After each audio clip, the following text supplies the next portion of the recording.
This is my BMW 2002. This was my daily driver all the way through college, and now, as you may notice, it is not on the road. Well, there are a load of reasons for that, so let's talk about them. By my estimate, I put nearly 50,000 miles on this car throughout my college years, and I say estimate because I never had a working odometer, speedometer, tachometer, temp gauge, or fuel gauge in this car. I had no gauges whatsoever. I literally got it going the night I got it, and I was like, everything, I just want to drive this thing. So I did, and I just never did all of that stuff. Well, that was what ended up biting it in the butt, because after about 50,000 miles of driving with no gauges, one day it overheated and I didn't know it. I didn't realize until I went back to the church parking lot where I'd gone to church with my parents the night before and found that all my coolant was on the ground. And then I started looking at the head gasket and it was weeping all around. Then I started looking at all the manifold gaskets and they were kind of crusty with oil, and the front timing chain cover was crusty with oil. So it was just like, all right, I might as well pull the engine out, reseal it, go through everything. And then all of this happened. I didn't have any of this stuff back then. This was actually my first ever project car. It was the first time I held a wrench to a car, besides like my Audi and changing a spark plug or something. This got me into cars in the way that I am today. But between now and then, a bunch of shiny new objects have come into my life, and every time one does, I say, ooh, look at that, a Spitfire, I want that.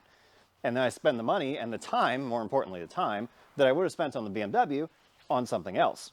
So, why are we talking about this right now? Well, in 5 weeks, BMW 2002 Fest is happening again in Eureka Springs, Arkansas. This is the largest gathering of BMW 2002s this side of the continent.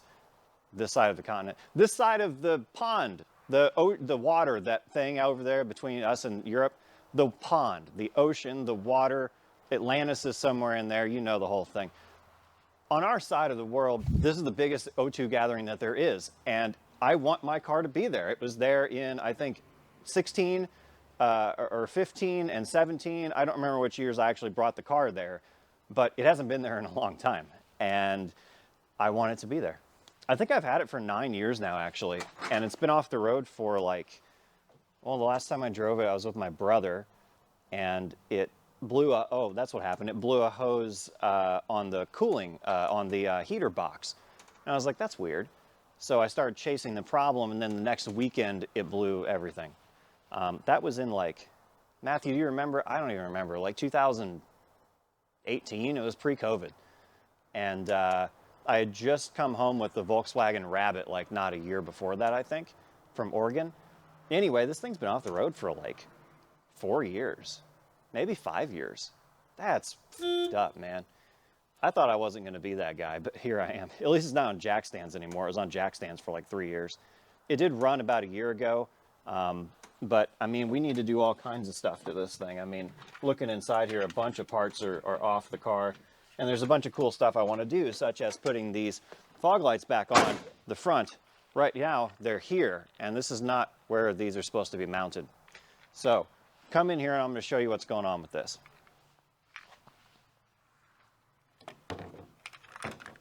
You know, I guess at this point I kind of have my own barn find, don't I? Like, this thing has been sitting for so long that I think it might qualify as a barn find or a project. It's definitely got enough dust on it and spider webs and stuff. So, we might as well start with the stuff on the roof. We're going to take the Amazon box off the roof and stuff like that. That's the easiest thing to do, I think. In the engine bay, all right, so looking at the engine bay here, we've got a lot going for it already. We've got Bilstein shocks, the HD shocks with H&R springs. I put new H&Rs on it after having stanced this car in a previous life. I didn't want to live the Stance Nation life anymore. I kept the K-Mac camber caster plates, so we do have adjustable camber caster on this car. It is dialed in, baby. I love it the way it sits. I love it the way it drives, so I'm not doing anything about that. We've got good tires. It's actually been off the ground for like years, so I assume the tires are still going to be good. What we don't have is good wheel bearings. I have a box that, honestly, I don't even remember what's in it anymore, but we have wheel bearings in the box. We have polyurethane bushings throughout. They're already on the car. Already on the car also are good ball joints and tie rods, so we're good in the suspension department. Moving on to fuel, one thing we don't have is a fuel pump because I took the fuel pump off to put it on the Fiesta. So the fuel pump that's mounted in the back of the Fiesta is actually the one for the BMW 2002, which is awesome. I guess I just cannibalized one car to get another one running because I wanted to do that. And I also put the fuel pressure regulator I was planning on putting on the O2 on this car. So that's cool. They do, however, sell a low pressure pump sold by Ireland Engineering, and it comes with an inline filter, and it's designed basically with this car and other cars like this in mind.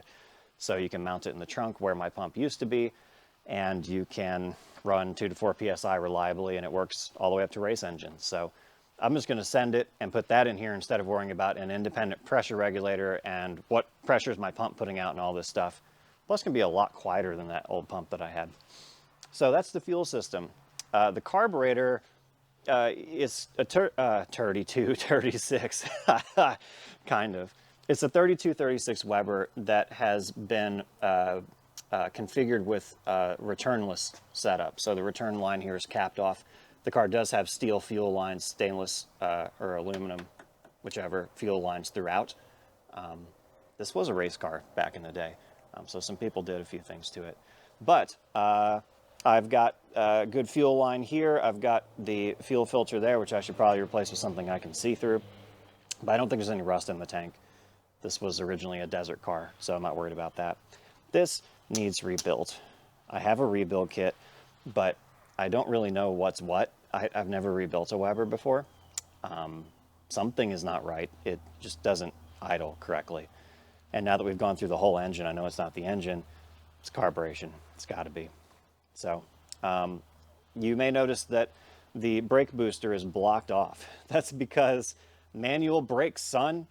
It's because there was some vacuum issue with the diaphragm, and instead of buying another one, which is exuberantly expensive for this car, I just decided to block it off and use manual brakes because the thing weighs like 1,800 pounds, and I'm a manly man, so I can just use my foot to brake. These cloth lines have failed. Cloth lines are no longer available, so we'll lose that kind of neat OEM look, but what is available are those. You see that right there is frayed and cracked. We can get a new one of those very easily. So Ireland Engineering again sells a kit that has these elbows, these gasket dealios right here, these seals, which are still soft but are cracking. And it's leaked all the way out, actually. It's done leaking now. It's completely leaked out. And they also sell this as part of the kit as well. So I'll get rid of this yellowed thing and be able to see how much fluid I've got, which will be cool. And it also comes with a cap that is plumbed for a sensor. So I could hook up a dummy light if I wanted to with the new kit. Ignore all the wiring. That was kind of just me mocking up some wiring to get the thing running. I do have a lot of accessories I want to put in this car, but that's for another video because that stuff ain't needed to run it. I have a whole center console that was custom cut by Aeromet Engineering here in Jefferson City, and I do want to use it, but it's just so much stuff to put in this car. It's nuts. It's a maddening amount of wiring. And if you're familiar, I was going to do the Tacoma World Busman RTMR build by Taco Zord. And I was going to build out 2 Busman RTMRs, so I had plenty of expandability for like roof lights, rally lights, like interior lights, hood lights, all this stuff I wanted to do. We don't need all that to drive the car. So I just want to get this thing on the road, and we'll worry about piecing all that together later. And then someday we'll go through and do the wiring nicely. But as long as it's fireproof and waterproof, I'm good with however it turns out. So we'll clean that up. Don't worry about that for now. I think the master cylinder itself is fine, so I think that covers the braking system. I've got good pads and rotors. We are on stock brakes, so that would be front discs, standard size, and rear drums. And I don't really care to improve that right now. So that is apparently an evap emissions block off that somebody's put a f***ing spigot on. Not really sure why. It's probably just whatever they had on hand. So that's what that is. Let's see, let me just chop this. I gotta listen to Mr. Brightside again for like the 90th time today.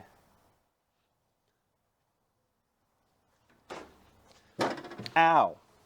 Dicks. That hurt.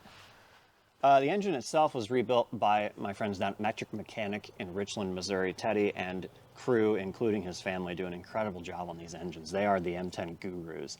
They have this stuff down to a science to the point where the proprietor of the shop, Mr. Rowe, told me that he's pushing internal combustion about as far as it can go. Now, I didn't have him do the works on this engine because I'm not made of money, but if you want to spend $10,000 on a rally engine for a BMW 2002, those are your guys. Now, they did rebuild the engine top up. They rebuilt the head, and they mated the head to the block. They verified that everything I'd done to clean the block was good. They verified that the block and the rings and everything should be good to go for now. So we didn't get into the bottom end. We just did a top end rebuild. I did media blast the intake manifold. And we put new rocker arms on it, I believe. I'd have to go in there and take a look, I forget. But what it is a stock bottom end, I believe, with an E21 head, E12 head. Yeah, sorry. So what it is a stock bottom end with an E12 head that was on it when I got the car. Piano top pistons that were in there when I got the car. Unknown compression, I have no idea. And then we've got an E30 coolant neck here so we can plug out another coolant sensor so I can have a standalone gauge instead of just a dummy light. We've got a header that was custom built by somebody in this car's racing history and straight exhaust. I do need to take it to the exhaust shop to get the exhaust connected because I had to cut it off because it was all welded on in order to get the thing disassembled to get the transmission engine. I had to cut the exhaust off. Do not weld your exhaust on. The next owner will not approve of that. They'll have to hacksaw it off. Got an MSD blaster coil. Or no, it's a Protronix flamethrower coil. A TII distributor. Copper plugs. I don't really know what else to say about this. New water pump is on here. There's a baffle in here now in the top end. There is a new oil pan gasket, new crank gasket, cover gasket, oil filter gasket, everything, all gaskets are new. New head gasket, and we machined, I don't know if we actually machined the head. I can't remember. I think the head was machined. Anyway, it's all ready to go. So it just kind of needs to be wired up. It has run the way it sits. I just need to get everything wired up. I don't like that this is a water choke Weber. I really don't enjoy water choke. So considering the condition of this Weber and how crappy it looks and how crappy it probably is on the inside and the fact that it's a water choke, I might just buy a DGES electric choke Weber. I'd love to do side drafts, but I'd also love to drive my car across the desert and not have to worry about complicated stuff like side drafts. So just do another 32, 36. I actually got like 30 miles per gallon out of this car when I drove it around daily, which is pretty cool. Got a Proform fan speed controller here for the cooling system, and the radiator was an eBay special for, I believe, an E30 that we did some custom welding on to get the bungs in the right place for this car. I've got a massive fan. I can't remember what kind of fan it is. The box is over there. I'll tell you on screen. It's a big-ass fan. It's like 2,000 CFM fan pushing against the radiator, so it's going to move plenty of air, and it's going to allow this car to idle for extended periods of time.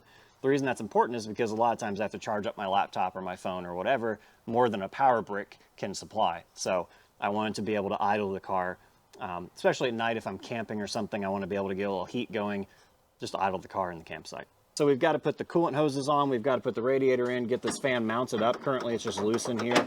I think I was working on making the brackets and finding sufficient mounting holes when I stopped working on this car. I think the bolts that are on here right now are too deep. I don't think that they actually are thin enough for the radiator to mount the way I need it to. Okay, that's the cooling system.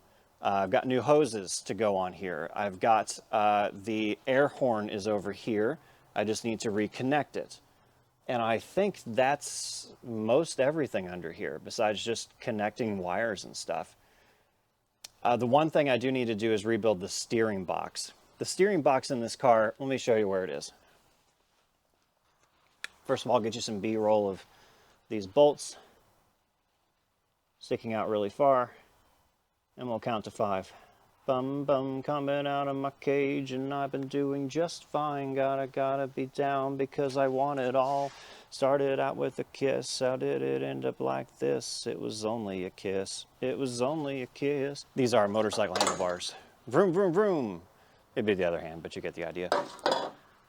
Here's the steering box. This is where they buried this thing, obviously because they had to. But the guibo for the steering box, or the joint for the steering box actually looks fine. And it's got a decent ground strap on it and everything. So Oh, that reminds me, there's new ground strap for the engine, new engine mounts, new transmission mount. We've gone through a vast majority of stuff. You can see the polyurethane bushings there. It's pretty much all polyurethane bushings at this point, actually. So we've got to rebuild the steering box because it is leaking profusely. Actually, I think now it's done leaking. It has leaked profusely all the way out. I would just send it, to be honest, but I'm not really sure how long that would last. So I'm going to try and contact Hal and see if I can get a rebuilt steering box or rebuild this one. I'm not attached to keeping this one for any reason. I like having spares, so if I can get another one, that would be cool too. Front of the car, I do have the grills. I do have the custom-made brackets that I had made by Aeromet for the fog lights. And yeah, that's all I got up here basically. I think ran and drove freaking great. It just overheated. So I have no doubt that, oh, the diff is the other thing that we need to work on. It's making a lot of noise and leaking a lot. I don't want it to grenade in the middle of Arkansas, so I'll probably need the diff rebuilt. Just noticed I'm on low battery, so hopefully we get all this in here. That's why I'm talking like a million miles an hour. Plus I had coffee today. Coffee. I dropped something in the transmission when I was working on it. It was a little piece of metal. It's a stupid mistake, but so far so good. Camera died, so now we're on my phone. But what happened was I dropped a piece of metal in the transmission. It was a dumb mistake. And I don't know how I'm going to deal with that. I think I put a magnetic plug under there, and if it grenades my 5th gear or 4th gear, then I guess that's what happens. This does have a 5-speed swap out of an E21. You know, it's not the end of the world to find another one, but it sucks if that kind of thing happens, so hopefully it doesn't happen. So I made a list of stuff on my phone that I think I need to buy from Ireland Engineering. The first thing is a steering rebox build. The second thing is the brake fluid reservoir. I can't talk. The third is a strut bar, because their strut bars are $185, and I actually do think I'll be able to feel the difference. So yeah, why not? The fourth thing is on the screen. I forget what it is. And so is the fifth thing, which is on the screen, which I forget what it is. So all told, we're in at like $585 for this little shopping spree. And that includes the Triumph Spitfire spec overflow bottle.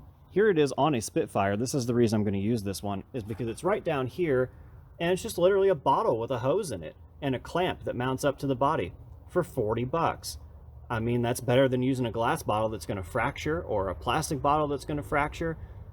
Get me, I don't need anything fancy. I don't need OEM. I just need a bottle with a hose in it, and that's what Triumph wanted too. So if it's good enough for Triumph, it's good enough for me.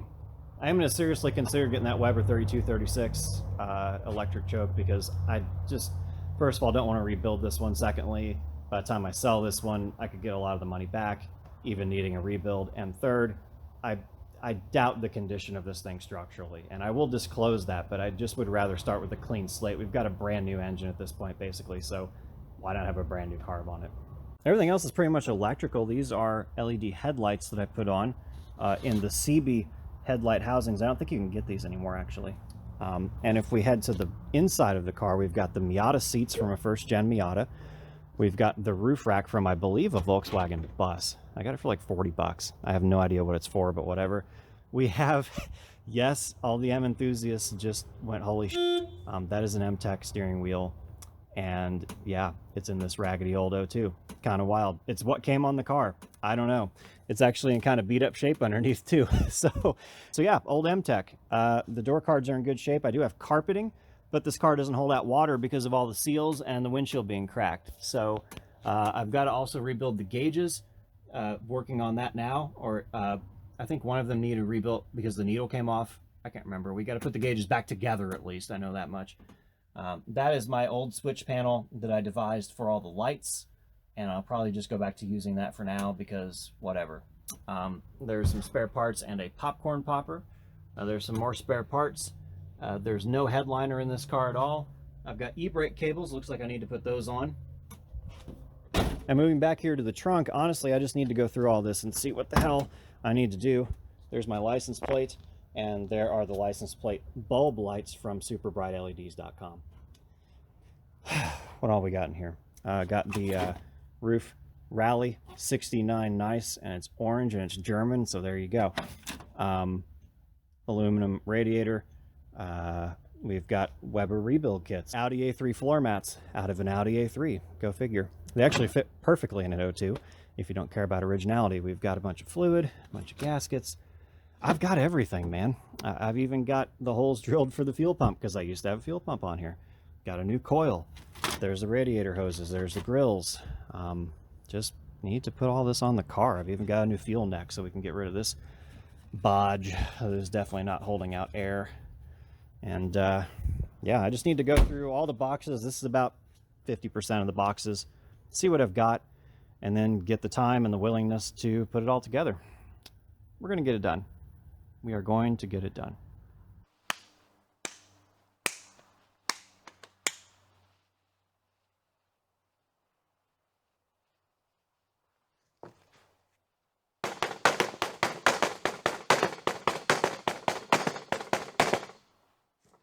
I'm not a drummer. Oh, these have got to move back because of continuity. There they are. Nobody will notice that. God, my phone, it's in the way. Can't put it there because of the continuity. How about that? Oh, I can't do this with a concourse cart. All right, so that's that. You remember in the beginning I told you there was some news about the channel? Well, here's the news. Last video I said that I was in debt by about $5,000, and that if I didn't make that money within the next few months, I was going to be eating off paper plates in the desert because I wouldn't have a home. That's an exaggeration. I'd basically just be carrying a balance on my credit card and incurring interest for like 4 months, which sucks balls and is against the express wishes of my father, who is an accountant. Giving money to banks is a cardinal sin. And for good reason, it's a waste of money. But given the fact that the world don't stop turning for nobody, I've decided to say that and concentrate on this car instead of something else. I could concentrate on the R6 and sell it and probably fix this problem, but I calculated what I think the interest is going to be, and it's not like a life-ending amount of money, and later in the year everything clears up and I'm fine. So I'm just going to send it. I've been filming for like 4 years and none of it has gone on YouTube, like a small percentage of what I've actually filmed. And I think this is worth doing. I think there could be something here. And besides all that, I love doing it. I want to tell people the stories of these cars, you know? I want to show people O2 Fest and the journey that this car took from being like the cheapest O2 I've ever seen to like one of the coolest O2s I've ever seen. Like, I want you all to see that. So I'm going to send it. This is going to be the year. I'm going to concentrate on this thing. I'm going to concentrate on the Spitfire. We're going to get stuff running so we can go out and see the world. Yeah, that's the plan. I'm also going to sell a few things. I'm going to sell the Koga Miata touring bike because I just don't see myself doing a long bicycle tour anytime soon. And that thing really needs to go to someone who's going to do a long haul on it. A couple of the other bicycles I don't really need to keep.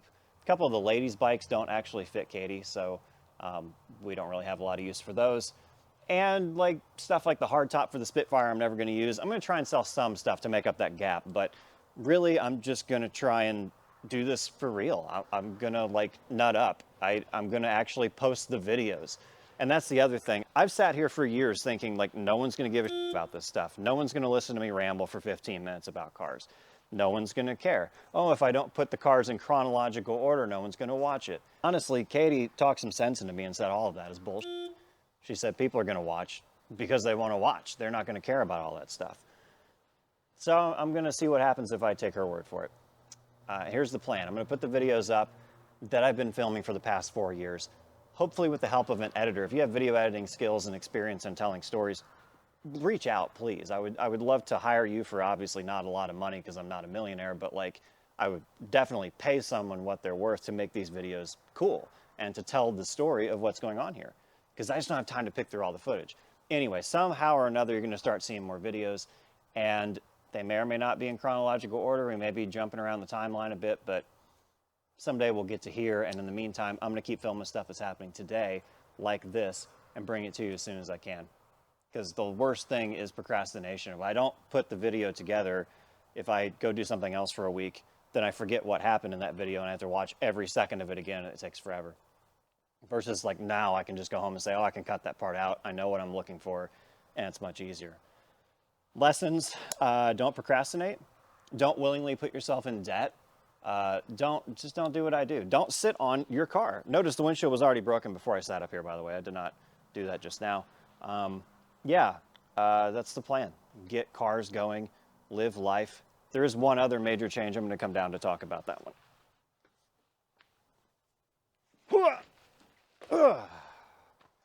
That was like gymnastics class stuff right there, man. That was wild. I'm going to change the name of the channel. It's going to be my name. I started thinking about it, and the coolest people I know go by their names. You know, Jeff Gordon, Bobby Labonte, Bob Burnquist, my dad, Kesha. You know, they all go by their name. I'm not trying to sell you anything. Yet. Yet. No, I'm not trying to sell you anything. And I don't really think the name fits like it did before. The original Nowhere to Be name was envisioned in the Joshua Tree National Park when I was following Tim and Marissa No Tear around when they were touring the world. And I was in my Volkswagen, and I was like, this is such a cool experience. I have no job. I have nowhere to be. I can just stay in Joshua Tree for a couple more days because I met these awesome people. And the thing is, that name fit in the context of this being my job, of traveling around, traveling the world, and doing cool car stuff. But I'm not there yet. And I'm not going to be there for a while. I've become a mechanic, evidently. And even if we do get out to go do things, I think that name would be better as a series name. Kind of like a Tom Scott sort of thing. Again, Tom Scott. It's his name. It's not, he didn't pigeonhole himself. That sounds weird. He didn't box himself in by saying, oh, I'm going to call this Things You Might Not Know, and then having to change the channel name later on. It's just whatever he's doing goes on the Tom Scott channel. Maybe I'm overthinking this, but I just keep having this like nagging thing in my mind that I want to change the name of the channel to my name. And it might even make it easier to find for people, because I tell people to look at my channel and they can't find it. So I think that's what we're going to do. And after that, I'm going to leave it alone and stop dithering about stuff that only I care about. I'm going to try and take Katie's advice and the advice of, millions of Instagram advice columns. And, I'm going to start getting up at 2 a.m. for the next day and drinking 6 gallons of coffee. And, yeah, I'm not going to do any of that.